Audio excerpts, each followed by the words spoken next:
Hello and welcome back to Seaside Garage. This is my 1982 Porsche 924. I made a video about driving this car home because it's actually a runner. It's not MOT'd, it's not road ready just yet, but it is in a driving condition at least, so I could drive it home with test number plate. And this video will be the first real look at it because I just drove it home, parked it. I had it in here one time and then I started to reorganize the garage. You will notice that everything is slightly different in the background. You will also notice this. Try to ignore that. An introduction to that will be in the next video. So ignore that, it's not here.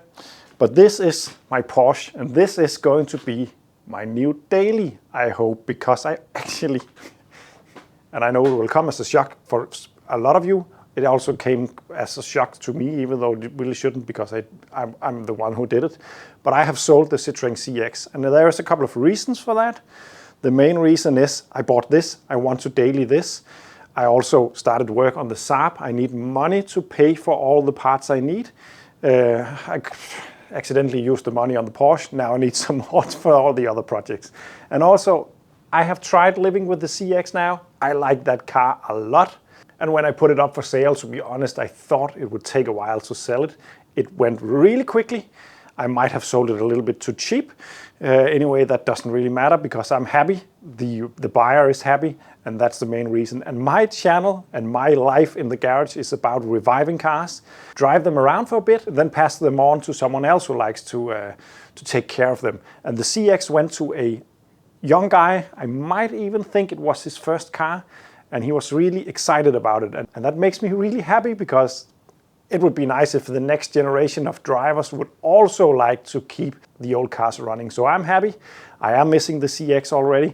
It was not that wise of me to sell it before this one was MOT'd, but that's just the way it is.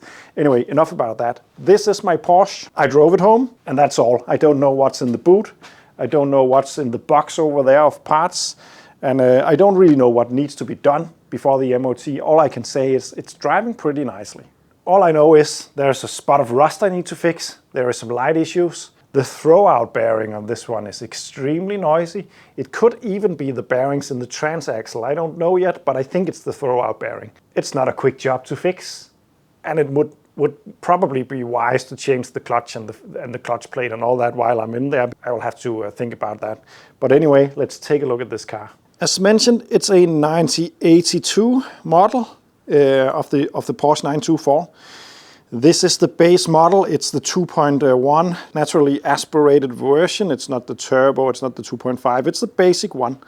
It's the one that is always being criticized for being a Volkswagen. It shares a lot of components with that. There's a long story about how this car came to be. Short story is that it was supposed to be a Volkswagen, and Volkswagen went to Porsche to develop it. Then Volkswagen decided not to go with the design, and then Porsche actually took it up and started to make them. And back then Porsche was a little bit on the edge of bankruptcy, and this car apparently saved them. This is the most sold Porsche ever, but because of the story, it's often frowned upon because it doesn't have a lot of power. It doesn't have the engine in the back. There's a lot of stuff that could make Porsche purists call it not a Porsche, but in my world, it's a Porsche because it is. And it's a very interesting car also because it got the engine in the front, which is not very Porsche-like, but it got the gearbox in the back, and then it have a transaxle in between. That makes the weight distribution almost perfect in this one. And the handling is supposed to be really nice. I haven't really tried it out because I took it very carefully when I drove this home because it drove pretty nicely, but I don't know the state of the cam belt and all that, so I took it really slowly. And yeah, let's start at the front. Well, the first thing is the color. It's yellow. You will notice that it's very sunburned. It's not very shiny anymore. I think it's polishable, but the thing is that this is not a yellow car. And you'll see it right here. It is silver metallic, and then it has been resprayed at one point, and it's been resprayed pretty thoroughly. There is paint all over the place on the inner doors and all that, and also on the components you don't want paint on. But it has been taken apart at least before the respray. The respray is at least 10 years old, I think, but I'm not sure actually. But what is a little bit concerning is that it's flaking off like this. And when you look at the paint underneath, it doesn't seem to be scratched up that much. So I have a fear that the preparation for this paint job is maybe not top notch. But I just hope to save it. I hope to find the paint coat and then fix up the paint and polish it and then just live with it, because I really like the color. Yeah, of course there's the pop-up headlights. Woo! And here we have it. This is an Audi engine, and it's been in a lot of different cars. I think it was in the Audi 100 and also in the Volkswagen LT vans. This is very different though. It got a different cylinder head, it got a different injection system, and it's developing 125 horsepower from the 2-liter engine. So it's not bad, especially not for the time. This car was developed in the late 70s. So back then that was pretty nice. In the 80s it wasn't fast comparing it to other cars. The Golf GTI, for instance, was quicker. But also remember, it is an entrance level Porsche, this one. The turbo got 170 horsepower, I think. That gotta be pretty quick. As you can see, the cam belt is right there, and it's supposed to be shielded. This is a very dangerous way to drive a car with the cam belt. On the other hand, it's an 8 valve. I don't think it's interference, so nothing major will happen if it snaps. But I would need to do something about that, of course. Other than that, I think the engine is running nicely. It seems to have good power. I haven't really revved it just yet because I want to change the oil. Of course, I want to make sure everything is fine before I start to really use the engine. But at first glance, it seems to be pretty nice. And as mentioned, it has been painted all over the place, also on shot towers and stuff like that. It really looks sloppy when that is done, in my opinion. And also it is flaking off big time in here because it's most likely haven't been prepared at all, other than just cleaned maybe. But the main thing is that I don't see any big rust issues, just at first glance at least, and that is nice. Apparently these tend to have a problem where the cable down there snaps and then you can't open the hatch. If you watch car throttle videos about the Porsche 924 they had to cut open the bonnet to actually open the bonnet because of a problem with that cable. And that seems to be a common problem, at least on mine. It is very visible that the entire latch mechanism has been cut off at one point. It is pretty nicely done up here. It's not very visible. I think I can see a little bit, but it's not a lot. But something has been done there. This car was last MOT'd back in 2016, but the car hasn't really been driven since that. It's just been stored, so it's pretty much with a fresh MOT. It's just expired, of course, and also components and stuff will break down even though you don't use it. But I don't think it's far off from being MOT'd, and the brakes were feeling completely perfect. On the drive home. It did pull a little bit to the right, but I think it was tire pressure related actually. But as mentioned, the biggest problem is definitely a very noisy throwout bearing, which is not a problem for an MOT, but will need to be fixed. I will show you that in a bit when I start up the engine. But let's just walk around the rest of the car. At first glance, everything seems fine. I would like to put it on the lift and check the underneath. I haven't looked underneath other than what I can see from out here, and at least the bottom of the rockers seems all right. There's surface rust, that is inevitable, but it doesn't seem as though it got big problems anywhere at first glance. I'm missing the cover strip up here. I have tried to find that on the internet. I haven't got any luck just yet. It's not a big deal because it's not making the window waterproof. It's just a trim piece to make it a little bit more pretty, but it's really ugly when it's missing, at least. The doors are pretty straight. There's a little dent back here somewhere, but it's not bad either. Once again, a little bit of paint issues. I'm actually wondering if this car has been fitted with a roof rack, because it's just where you would put them. It could be. The rear end is also, and take a look at this. Yeah, we got drum brakes on a Porsche. Yeah, let's not talk more about that. But remember, this car is really light. There's absolutely no reason for disc brakes in the rear in a car with 125 horsepower and this amount of weight. It's just more shiny and blingy with disc brakes. But the drums will do a perfect job for this application for sure. There's a little bit of rust right there. Nothing too major though. There's a very big exhaust system right there. It looks stainless, which is nice.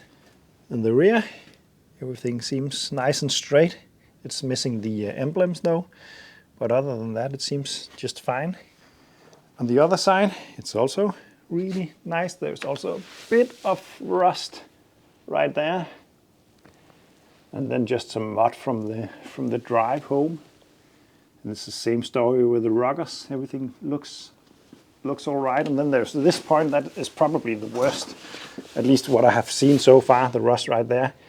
That needs fixing, of course. I think I can remove the entire wing to fix it. I might just fix it on the car, I don't know yet. But yeah, other than the fact that it goes into this fold, I don't think it will be that difficult, but it definitely needs fixing. And I would like to try to do a pretty job on this, so I might even have to get a new wing. But yeah, it's a Porsche. I would like to have it looking a little bit nice. I never thought I would own a Porsche in my life. And here it is. And the best thing is, this is a reliable car. Of course, it's an old car. It's very old. It's 40 years old, a little bit over 40 years old. But in my world of classic cars, this is a reliable car. And also it gets pretty nice mileage.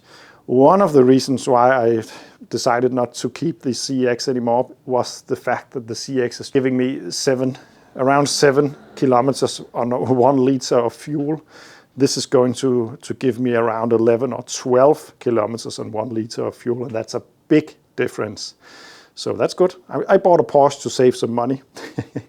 But anyway, that's the exterior of the car. Let's take a look at the interior of the car, because that is special. The way I got this car was actually from a viewer. It wasn't for sale or anything, but a viewer contacted me and asked me if he could hire me to help him MOT it. And I unfortunately didn't have the time to do it. And then around a year later, I think, he contacted me again and asked me if I would be interested in buying it. And I was really trying not to, but I couldn't resist. So yeah, I picked it up. He had been doing some stuff to it.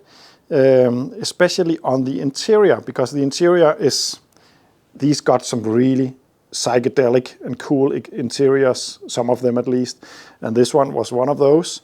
Unfortunately, it was perished really badly. So he got a new cabin for it, and as you can see, these seats are brand new and really nice. And the door cards are missing, but they seem to be lying in the boot, so that's nice. The rear seats, which is a bit of a joke, but they are there, are also in really nice condition. The steering wheel is brand new, in really nice condition. The dash itself is original, and they just tend to crack, and this one is no exception. There's cracks all over the place, but it's not that bad. The gauges and all that looks fine. The rev counter didn't really work all the way home. It sort of came to life from time to time. I don't know the real mileage of this car. The odometer is reading, oh, the number of the beast. Woo! I hadn't even seen that. That's cool. Anyway, I don't know what the real mileage is. It's probably at least 160 and 66,000, but I don't care. And then we have some oil gauges down here, and the clock and the battery thingy, and a lot of Volkswagen buttons. And then this gear selector. And I have to say, the driving position in this car it's a little bit difficult to get in and out, but you really feel it's really a nice place to be, and the gear selector is just where I want it to be. And apparently these tend to be really sloppy because of the fact that the transmission is in the rear. But it doesn't feel that sloppy in mine. At least I didn't have any troubles finding gears on the way home. But the interior is going to be really nice in this car when I get the door cards on and so on. So that's a big plus, because very often these are just ripped and nasty in here. And with any project car or car in general that got a couple of years on the clock comes a box of chocolate. The first thing is probably not gonna work, but this is the spare wheel for the Porsche 924, and it's not inflated, and in this box should be a compressor for it, which is that's normal for nowadays, but not back then. But let's take a look at all this stuff. The previous owner changed the front lights, but kept the old one. They are completely sandblasted. I don't know if it's necessary to keep these, but currently the driving lights are not working on the Porsche, so there is an issue. So I'm not gonna let these one go before I know they work.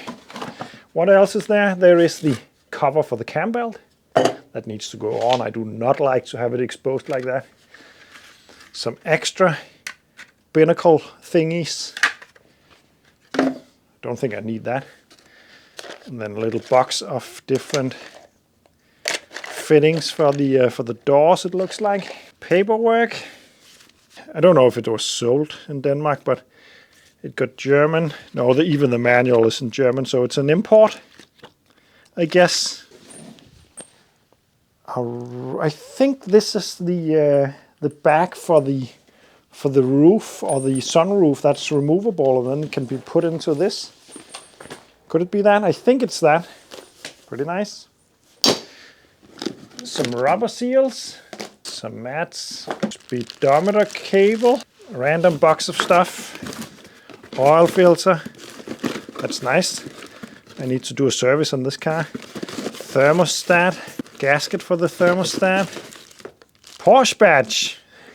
That's nice because it's missing. Previous owner, he told me he knew about the throwout bearing, so he bought the throwout bearing. So I could just change that. But as mentioned, it is pretty much a clutch out or engine out. I don't really know if I'm going to drop the gearbox and the transaxle or just pull out the engine to do the clutch thing, because there's also oil leaks on the crank main seal. Which could be done with the car in place of also, but yeah, I'm debating whether to pull the engine or pull the transmission. And the jack looks a bit cruddy, and tool set also a bit cruddy. It's going to be exciting to look at the place that this is supposed to lie, because there's rust and stuff. And this is supposed to be the small compressor thingy. But it's pretty fun. A tire gauge. And again, it got a water line in it, so this car has most likely been flooded in the trunk at some point. That's going to be a little bit exciting to reveal if that's a problem or if it's been fixed. Let's take a look at the boot. Oh, there we go. I was really scared of breaking the key. Let's take a look at the stuff in here. Firstly, this is going to be some undercarriage protection. Then the door cards in okay condition. Slightly moldy back here. But I think it's going to be okay. And another one, luckily. And then I'm going to bring you in a bit closer, because we're going to take a look at that boot floor, because it is showing signs of being flooded at one point. Yeah, but it looks decent at first glance, so that's nice. I can see that work has been done, though, but it's not looking bad. This is the thing that can cover up the boot. That's pretty cool, in my opinion. It looks just fine back here. So yeah, this is looking pretty good. It got some, it could be factory, no, I don't think it is. I think something has been done down here before the respray. There's a line right there, so maybe a repair piece has been welded in. And I also spot this area. There are signs of welding, not signs, clear evidence of welding right there. Maybe the car has had a little bump in the rear, something like that. Not sure, but it's fixed. Let's try to fire up this car.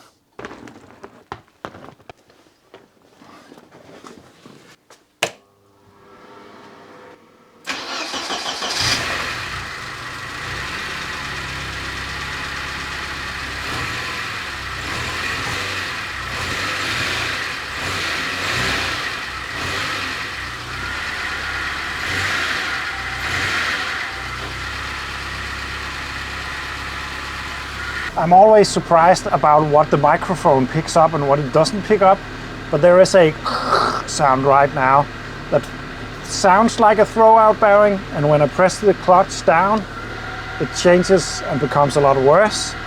So something tells me that the throwout bearing is wrecked, or at least very, very dry, and also that it's dragging all the time, that it's not releasing the clutch completely. But because this got a transaxle, there is also bearings in the actual transaxle. As far as I can understand the system, the drive shaft, the prop shaft or transaxle will be spinning all the time because the gearbox is in the back. So even if it's in neutral, the spinning will stop in the gearbox, not in the prop shaft, because it's just a long bell housing in a way. So it's spinning all the time. So it could also be bearings in there. But other than that, it sounds pretty nice. But the engine seems to run pretty nice. It pulls pretty nice. It's just the bearing noise that is really annoying. So I think the main issue, it's going to be electric, because when I turn on the lights, they pop up, which is the coolest thing in the entire world. Right now the high beam is activated, but if I switch off the high beam, it primes the fuel pump, which is a bit weird, but the light shuts off, so there is no running lights. There is light on below, I don't know if you can see it, but there is parking lights, but there is not the normal driving lights. So something is wrong with that. It could actually be in the switch, because is this low beam and high beam? Or just some kind of electrical tension? But there's something wrong with this light system.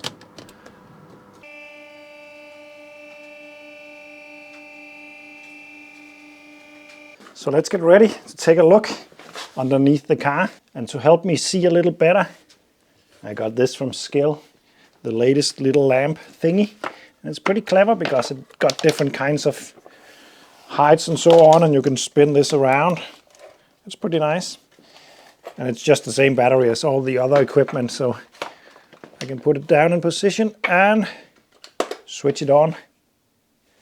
That's gonna be nice, especially for you guys, because you'll be able to see much clearer. Here we have the engine. Another thing I was told was a leaking oil seal, and that is going to be the oil seal on the crankshaft right there, and you can see it's just washing down, so no doubt about that, there is a leak there. And then back there in a distance I can see the clutch cable, and I'm just gonna grab it and see if it's tight, because it needs to not be completely tight when the clutch is released. It needs to not drag on the clutch plate. So let's just see, because I have a feeling that it's dragging up there. Yeah, it's completely tight. So this is misadjusted. At least in my book, unless the Porsche is different from other cars. That is the reason why the throwout bearing is done, because it's been activated all the time. It's not meant for spinning and taking the load from the engine all the time. It's just for the gear change or the clutch release. But this one is on all the time. But other than that, it looks pretty decent down here. It's difficult to see much when it's this thick undercoating, but it's been standing for quite a lot of years. So if bad rust was hidden in there, I think it would have shown itself. So that's good enough. And then the party trick about this engine is we got the engine up there, the clutch, a torque tube going all the way down to the rear, where we got a gearbox. Let's go down there. Right there we have a loose drive shaft bolt. Two of them actually. Ooh, it's coming loose. Well, better tighten up those before going to the MOT, don't you think? Well, but other than that, everything looks alrightish. I am not really sure where to look for problems on a Porsche 924 because I have no experience in them. I don't see any big rust problems. Could be a little bit there maybe. Nah, I don't know. Need to clean it up and take a better look. But this is decent. This is not bad at all. Let's just take a look at the wheels. Oh, that is pretty stuck. We need to service the brakes at least. There's no looseness in the bearing though. In the front, I might have to change the brake discs, to be honest. That rust is pitting, and that's pretty much the same on the other side. So these discs were good enough back in 2016, even though it hasn't driven since. The problem is the pitting. That is difficult to clean off, so I think I'm just going to change those. So this is my new Porsche.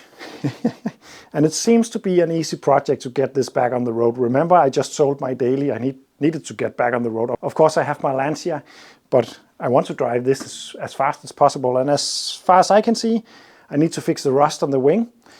I need to service the brakes. I need to make sure the lighting is working correctly. I need to service the engine, new cam belt, new oils. And then I even think the tires are good enough. They are slightly old now, but they can pass an MOT no problem. So I might just do that and then invest in some better quality tires down the line. This is a handling car. It's a driver's car. You don't want to drive it on bad tires. That would be a shame, I think. But yeah, there's no looseness in any stuff, and I'm not really surprised about that because it is freshly MOT'd. It's just old, but of course stuff can perish.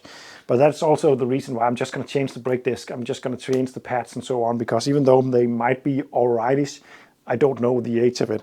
And if I'm going to daily this car, I want it to be good and safe.